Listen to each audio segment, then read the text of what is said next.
I've already brought a video to the channel about the most powerful gods in DC, so it's only fair to do one for Marvel as well. And just like DC's gods were full of surprises, I guarantee there are plenty of names here you probably wouldn't expect. In today's video, we're diving into the very elite of divinity, those who make entities tremble and shake the cosmos itself. Starting off with the god of thunder, Thor. A god who has always been extremely powerful, yet often underestimated, with massive feats that are rarely remembered. One of them is causing glory, a being formed from the union of 10,000 gods, to feel pain for the first time in its existence during their battle. With his lightning, Thor was able to wound Amatsu Mikaboshi, who at the time was basically tearing the Marvel Universe apart. It's been shown more than once that Thor never goes all out in battle, as he's aware of his strength and learned humility after being cast down to earth by his father. Speaking of him, a few years ago, Odin stepped down as All-Father, passing the mantle to Thor, along with Odin Force and all the associated power. Despite having this power, Thor rarely uses the Odin Force, knowing that doing so could plunge him into a deep sleep though,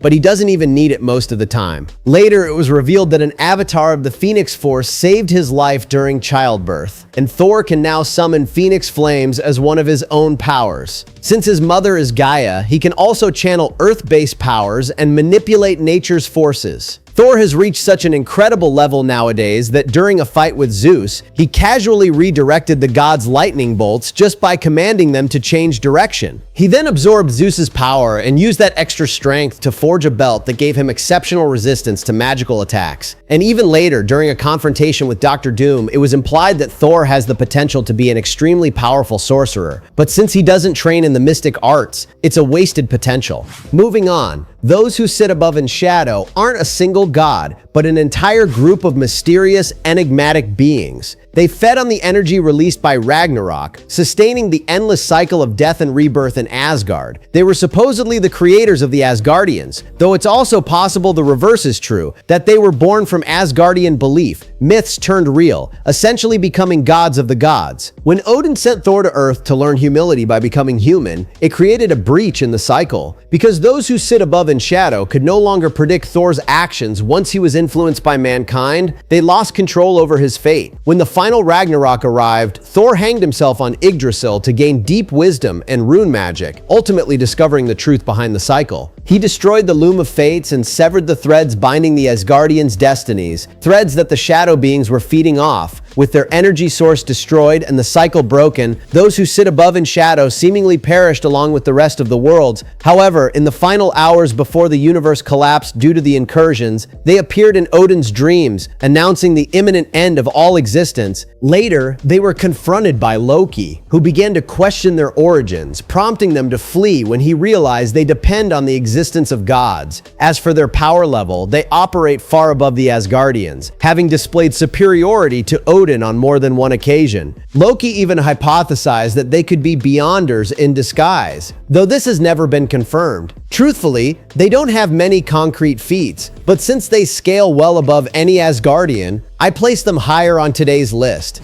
Just below him is Utgard Loki, an elder god brought into existence by the Demiurge during the creation of Earth, meant to embody trickery and magic. However, like the other elder gods, he became caught in a cyclical war, a battle of destruction and consumption among his kind. When his sister Gaia gave birth to Demogorgon to wipe out the corrupt elder gods, Utgard Loki escaped by creating an alternate reality and hiding within it. Just below him is Utgard Loki, an elder god brought into existence by the Demiurge during the creation of Earth, meant to embody trickery and magic. However, like the other elder gods, he became caught in a cyclical war, a battle of destruction and consumption among his kind. When his sister Gaia gave birth to Demogorgon to wipe out the corrupt elder gods, Utgard Loki escaped by creating an alternate reality and hiding within it. Utgard Loki doesn't have many appearances or feats, but all elder gods scale above mythological gods, which undeniably places him above Thor. It's hard to say whether he ranks above those who sit above in shadow, but in my view, there's not a significant gap between them.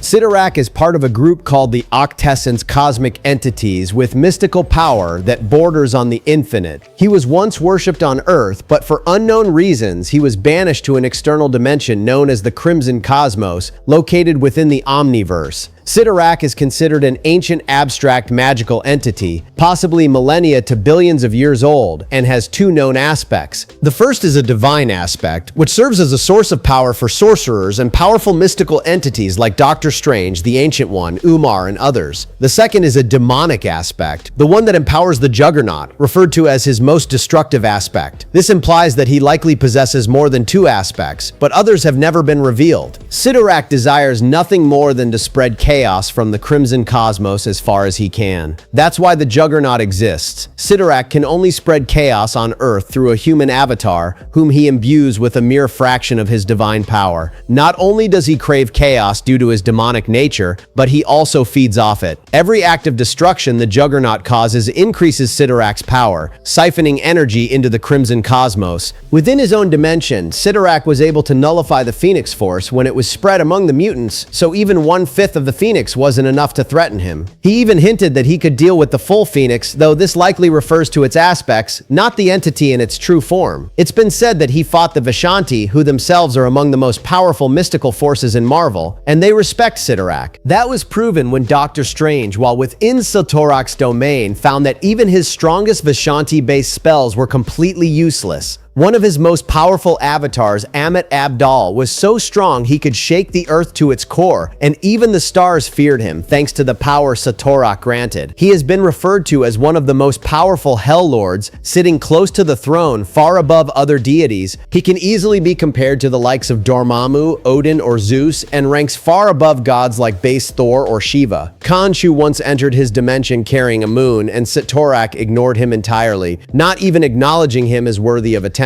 Even Galactus has said he has no desire to confront Sidorak, despite usually doing well in fights against mystical entities. However, since most of what we know about Sidorak comes from statements and indirect feats through his avatars, I placed him a bit lower on the list. Just below him is the god of the symbiotes, K'un-Lun, one of the oldest beings in the Marvel cosmos and the sovereign ruler of the Void, at least until the arrival of the Celestials. The Celestials came to bring life into the Void, unintentionally igniting a war with K'un, who saw their interference as an invasion. K'un forged his first sword from pure darkness, and with a single strike, decapitated a Celestial, then withstood the retaliation of the others who witnessed it. Inside the severed head, he harnessed its cosmic energy to create one of Marvel's most fearsome weapons, the all-black Necrosword, a blade that grows stronger with each divine life it takes. While the sword later ended up in the hands of Gorr the God Butcher, allowing him to overpower 3 versions of Thor at once, including an all-father Thor. It originated with Mjolnir. He's also the creator of the symbiotes, including the symbiote dragon, which are powerful enough to overwhelm entire worlds on their own. Upon his return, K'un once again proved he could destroy Celestials, taking control of 3 of them simultaneously and turning them against Earth. He easily defeated the Silver Surfer and was shown enslaving gods, forcing them to obey in order to survive under his rule. Unfortunately, K'un never fully embraced his role as the King in Black, which meant his power was more limited than it should have been. Yet even in this incomplete state, he was powerful enough to rival Marvel's highest tier entities. He does, however, have a rather underwhelming weakness, Light, and at one point struggled in a fight with Thor, only managing to win by distracting him. Still, the fact that he nullified multiple Celestials like they were nothing on more than one occasion is a feat too massive to ignore, making Null one of the most devastating godlike beings in all of Marvel. Gaia doesn't appear as frequently in Marvel Comics compared to many others on this list, but she is immensely powerful. Like Utgard, Loki, and Klax, she is one of the Elder Gods, beings who scale above virtually every god across the mythological pantheons. When Thor sought her help, Gaia was able to contain a cosmic storm that was simultaneously nullifying both Thor and a weakened Odin, a feat that speaks volumes about her power. She has effortlessly shrugged off simultaneous attacks from Namor, Silver Surfer, Doctor Strange, and even the Hulk, casually defeating them once she grew bored. She is the literal personification of life on Earth, and through her power has defeated Dormammu and even orchestrated the birth of gods like Thor, Zeus, and others, as she herself implied. In fact, she once suggested that she may be the source of all life, not just on Earth, but throughout Marvel continuity. Her first child was powerful enough to fight, destroy, and consume corrupted elder gods in their demonic forms, purify their essence, and return it to Earth, paving the way for the birth of younger deities. That same primordial energy runs through Gaia, sometimes subtle, invisible, and unnoticed, but always present and fundamental. Even modern-day Thor once tried to challenge her, and she she implied the power gap was enormous, though she acknowledged that Thor might surpass her eventually. Without a doubt, Gaia is a core cosmic force, far beyond most gods in Marvel's pantheon. Chthon, on the other hand, is an elder god with a long list of feats and has proven to be a global-level threat to Earth multiple times. He was one of the first sentient life forms on Earth and is credited as the creator of dark magic, as well as the Darkhold, one of the most powerful mystical artifacts in the Marvel Universe. Declared as chaos incarnate, Chthon is regarded as one of the greatest elder gods, standing alongside Gaia. Scarlet Witch herself has said that Chthon could wipe out all of humanity and called him the flaw of creation, the shadow creeping behind the creator's heel. Even after M-Day, when she altered the entire Marvel Omniverse, Chthon stated that Wanda was still beneath him in terms of power. He once banished Asgard from Earth, and Thor chose not to bring Asgard into war against him, strongly implying they had no chance, even with Thor as All-Father wielding Odin Force. Sidoran has claimed to be older and more powerful than the Celestials, exists outside time and space, and grows even stronger as more beings believe in his power, drawing strength from faith and fear. Sorcerers like Morgan Le Fay and Doctor Strange have both been utterly overwhelmed by him. One of his creations killed Ghost Rider and was even able to absorb and become Ghost Rider temporarily before being stopped. All of this and more is what places Chthon far above most other gods, establishing him as the most powerful elder god in Marvel history. Moving forward, Nyx was born in darkness before creation, emerging from the void itself, and much like Knull, her peaceful slumber was interrupted by the arrival of light. This light came with the appearance of gods like Zeus, who alongside others formed the Olympian pantheon. Nyx joined them but soon noticed that the other gods found joy through their children, so she tried to imitate them, giving birth to Hypnos, the god of sleep, on her own. Later, she also gave birth to the gods of deceit and trickery, but her relationship with the Olympians gradually deteriorated to the point that it led to war and Nyx was defeated. Zeus shattered her soul into 3 night shards, stripping her of her full power and imprisoned her along with her children in a prison of darkness, sealed by a spell that kept her confined as long as sunlight shone upon the earth. She once extinguished light across all creation, plunging the entire multiverse into eternal night and threatening all of reality. She even withstood the light of the House of Ideas, described as heavier than all of creation, and entered the house to temporarily absorb its powers, though that feat isn't being counted for this list. Still, she effortlessly overpowered Hercules and Scarlet Witch, massacred the Olympians while weakened, and was only stopped by Vision, who had also accessed the House of Ideas. Nyx truly came across as an unmatched force during her first major appearance, and she rightfully earns her place near the top of this list. In 4th place on the list, we have Amatsu Mikaboshi at the peak of his power, after consuming around 98% of the multiverse. He's a Japanese deity who predates creation itself, neither good nor evil, but rather a primordial force that represents the void before existence. Even in a weaker form, Mikaboshi was powerful enough to defeat Zeus, which, as previously noted, is no small feat. However, the character became far more terrifying during the Chaos War, where he reached an unprecedented power level and effortlessly defeated the Impossible Man. The same Impossible Man who was once portrayed as an equal to Mr. Mxyzptlk in the Marvel DC crossover. But that wasn't all. Mikaboshi also defeated Nightmare, multiple Hell Lords, and all of Earth's heroes as if they were nothing. Things were so dire that Galactus seemed like an insect in comparison, and even Eternity, summoned by Hercules, stated he could do nothing to stop him. This is due to Mikaboshi being an avatar of Oblivion, granting him a power level comparable to Eternity himself. The Japanese gods fled, the Olympians fell under his control, and even Gaia was nearly consumed. Even with the combined power of all the gods, Hercules struggled to hold him off. The only way to stop him was for Galactus and Amadeus Cho to banish Mikaboshi to avoid reality, which satisfied his hunger for destruction and allowed Hercules and Gia to rebuild what was lost. The mere fact that he nearly consumed Gia is reason enough to rank him high, but the sheer scale and superiority of his feats place Amatsu Mikaboshi firmly in the top 4. Kicking off the top 3 of today's video, Loki has always been one of Marvel's most powerful gods, even before his power boost around 2010. I recently covered on the channel how he fought against heavyweights like Silver Surfer, Surtur, and Thor, beings who are incredibly tough opponents. But Loki's place here is due to the position he assumed after becoming the god of stories, granting him the power to manipulate narratives and even alter the edges of comic book panels if he wishes. He can trap characters within story arcs, has proven to be a worthy enemy to the Beyonders, and once imprisoned Odin and other gods in a pocket dimension while they battled. In his first appearance in this new form, he scared away those who sit above in the shadows and opened a portal directly to the future. Of course, he has limitations, even admitting that that the Beyonder is more powerful than him. But from what he has shown,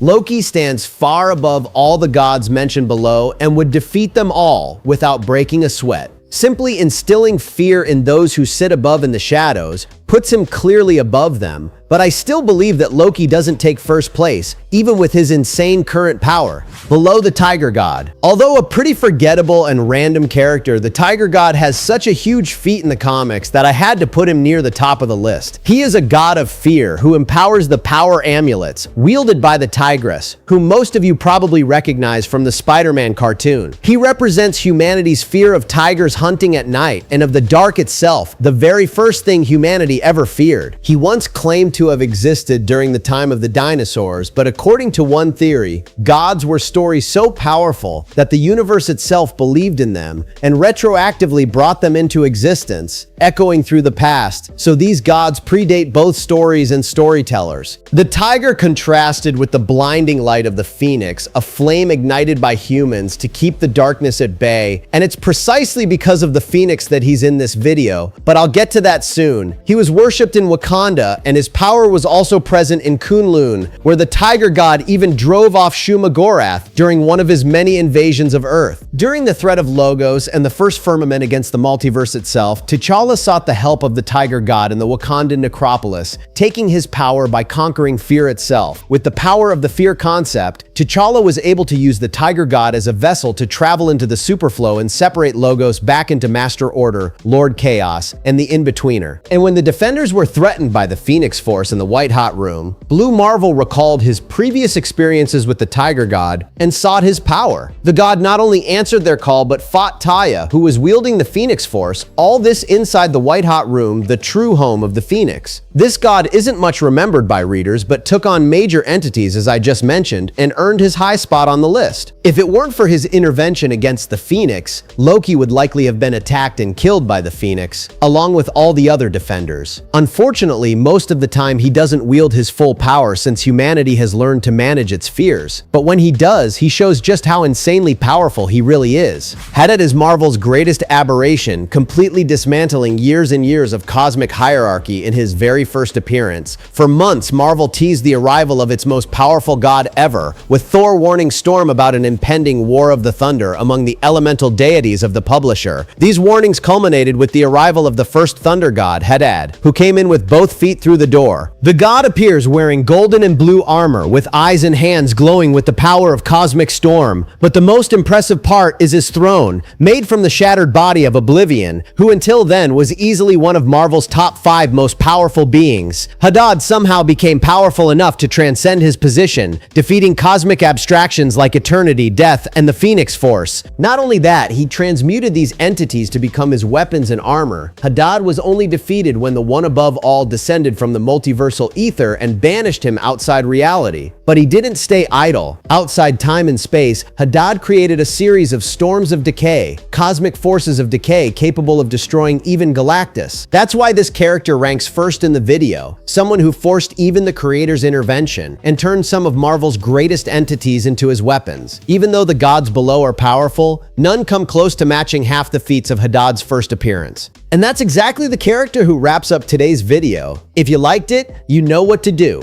Drop a like down below and tell me which of these gods is your favorite. Share it with that friend who knows nothing about comics and help the channel keep growing. Thanks and see you next time.